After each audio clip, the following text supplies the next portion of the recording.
को cross mark कर सकते हैं कि हाँ ये नहीं है, ये नहीं है, ये नहीं है, तो शायद ये वाला होगा।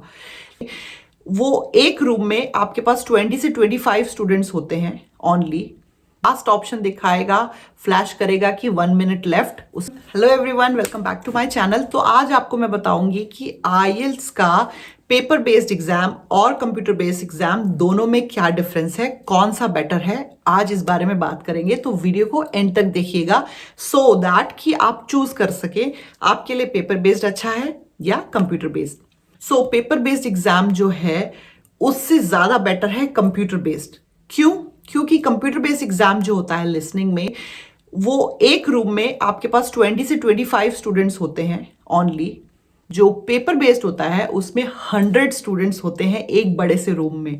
तो ऑफ कोर्स जो जो साउंड है वो ज्यादा होता है, डिस्टरबेंस जो ज्यादा होती है। दूसरा पॉइंट है कि आपको हेडफोन्स नहीं मिलते हैं पेपर बेस्ड में। एक रिकॉर्डिंग चला दी जाती है लाउडली और सबको एक साथ आंसर लिखना होता है। लेकिन कंप्यूटर बेस्ड में आपको हेडफोन्स मिलते हैं आपके पर्सनल, जो कि आपको हेल्प करते हैं लाउड एंड क्लियर सुनने में। साथ में पेपर बेस्ड में जो इतने सारे लोग एक साथ बैठे हैं, उनका जो जो वो मूव करते हैं, खांस रहे हैं या फिर जो भी डिस्टरबेंस हो रही है, वो जो नॉइज है आपको डिस्टर्ब करती है। लेकिन अगर आप कंप्यूटर बेस्ड दे रहे हैं तो क्योंकि आपके कान में हेडफोन है तो आप इजीली, हालांकि वो साउंड प्रूफ नहीं होते हैं, लेकिन फिर भी आप इजीली अपने जो टेस्ट है उस पर फोकस कर सकते हैं। डिस्टरबेंस बहुत कम होती है। तो मेरी तरफ से लिसनिंग में जो कंप्यूटर बेस्ड एग्जाम है वो मच बेटर है then paper based. Multiple choice questions आते हैं लिसनिंग के एग्जाम में, उसमें आपके पास थोड़ा सा इशू होता है, क्योंकि अगर आपके पास पेपर है तो आप जो गलत क्वेश्चन आंसर हैं उनको क्रॉस मार्क कर सकते हैं कि हाँ ये नहीं है, ये नहीं है, ये नहीं है, तो शायद ये वाला होगा। लेकिन वो आप कंप्यूटर बेस में नहीं कर सकते। आपको मन में ही सोचना पड़ता है कि हाँ इसका आंसर ये तो नहीं हो सकता, ये तो नहीं हो सकता, मे बी थर्ड होगा। तो ये फायदा है पेपर का कि आप मार्क लगा सकते हैं क्वेश्चन के, जो आंसर हैं वो गलत हैं उनको क्रॉस चेक कर सकते हैं। लेकिन कंप्यूटर बेस में आप नहीं कर सकते हो। अब हम चलते हैं रीडिंग की तरफ।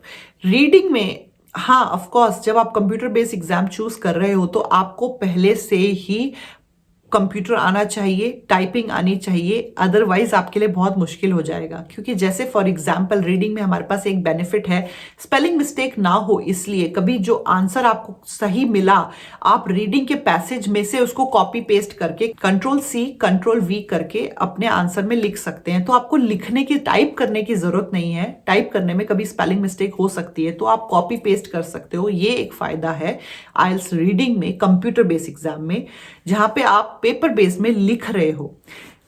पहले ये लगा था मुझे कि अगर कंप्यूटर बेस्ड होगा तो मे बी मुझे पैसेज पढ़ने में बहुत दिक्कत होगी, और जो पेपर बेस्ड है उसमें तो मैं इजीली पैसेज पढ़ सकती हूँ बुकलेट अपने हाथ में लेके कंफर्टेबली। लेकिन कंप्यूटर बेस्ड एग्जाम में भी बहुत ही बड़े मॉनिटर पे बड़ा बड़ा पैसेज आता है लिखा हुआ, तो आपको उसकी टेंशन लेने की जरूरत नहीं है। पूरी स्क्रीन पे बड़ा सा पैसेज आपको दिख जाता है और इजीली स्क्रॉल डाउन अप कर सकते हो आप। और अगर कोई आंसर सही लगा, आपको लिखने की जरूरत नहीं है, कॉपी पेस्ट करके आप अपने क्वेश्चन का आंसर लिख सकते हो, तो उससे स्पेलिंग मिस्टेक होने का खतरा भी नहीं रहता है। तो ये बहुत अच्छा पॉइंट है यहाँ पे। तो डिफरेंट टाइप के क्वेश्चन के आंसर होते हैं, आपको पहले से ही उसका यूज टू होना है कि किस तरह से मुझे आंसर करना है। पहले से प्रैक्टिस अगर आपने नहीं करी, आप सीधा एग्जाम देने चले गए कंप्यूटर बेस्ड, तो वहां पे आप हो सकता है कि हड़बड़ में गड़बड़ कर दो। हो सकता है कि आपको समझ में नहीं आए कि किस तरह से अटेम्प्ट करना है। कुछ क्वेश्चंस होते हैं जिसमें आपको हाईलाइट करना है, कुछ क्वेश्चंस होते हैं जिसमें आपको आंसर जो बॉक्स में लिखा हुआ है वो लेके ड्रैग करके लेके जाके क्वेश्चन के अंदर, क्वेश्चन के पास लेके आना है। कुछ क्वेश्चंस होते हैं जिसमें आपको सिर्फ क्लिक करना है और वो चेक मार्क हो जाएगा। जैसे ट्रू फॉल्स नॉट गिवन में भी आपको लिखने की जरूरत नहीं है, सिर्फ आपको क्लिक करना है, वो सिलेक्ट हो जाएगा जो सही आंसर है। और पेपर बेस्ड में आपको हाथ से लिखना पड़ता है, कभी कभी राइटिंग का इशू, स्पेलिंग का इशू, और कभी कभी हम मिटाने में और वो सब करने में लेट भी हो जाते हैं। तो यहाँ पे हमारा टाइम सेव हो रहा है। तो ऑफ कोर्स रीडिंग में भी computer based is a better option.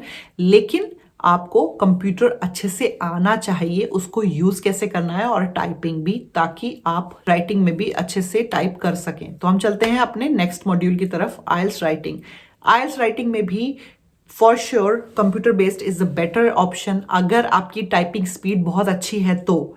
अगर आपकी टाइपिंग स्पीड बहुत अच्छी नहीं है तो फिर आप कंप्यूटर बेस्ड मत चूज करिए। जब आप पेपर बेस्ड चूज करते हैं, आप उसमें लिखते हैं, गलतियां होती हैं, आप मिटाते हो, वो मेसी हो जाता है। और जो राइटिंग है हमारी हैंड राइटिंग, वो एक प्रॉब्लम होती है बहुत बार। जब हम पेंसिल से लिखते हैं, कुछ गलती हुई तो उसको इरेज करते हैं, फिर दोबारा लिखते हैं, वो भी टाइम वेस्ट होता है। इसलिए कंप्यूटर बेस्ड में अगर आपकी टाइपिंग अच्छी है, फास्ट टाइपिंग है, तो आप फटाफट से अपना ऐसे और आपका जो भी टास्क 1 या टास्क 2 दोनों ही अच्छे से कर सकते हैं।